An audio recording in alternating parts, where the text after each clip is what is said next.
মঙ্গলবার রাতে রাজধানীর উত্তরা ও গাজীপুর টঙ্গীতে ছিনতাইকারী সন্দেহে গণপিটুনির দুটি ঘটনা ঘটে।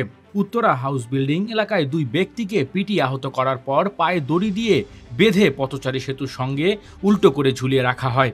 পুলিশ তাদের উদ্ধার করে হাসপাতালে ভর্তি করে।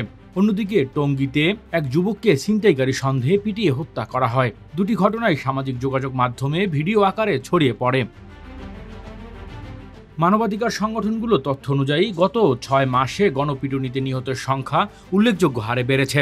২০২৪ সালে আগস্ট থেকে জানুয়ারি পর্যন্ত গণপিটুনিতে ১২১ জন নিহত হয়েছেন। আইন ও সালিশ কেন্দ্রের তথ্য মতে ২০২৪ সালে গণপিটুনিতে নিহতের সংখ্যা ১৪৬ জন, যা আগের বছরের প্রায় ৩ গুণ। মানবাধিকার কর্মীরা বলছেন, গণপিটুনি বেড়ে যাওয়ার পেছনে আইনশৃঙ্খলা রক্ষাকারী বাহিনীর নিষ্ক্রিয়তা, সরকারের উদাসীনতা এবং সামাজিক যোগাযোগ মাধ্যমে উস্কানিমূলক প্রচারণা দায়ী।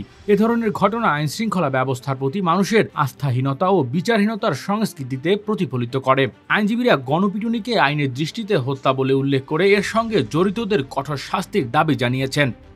Desk report, metro TV.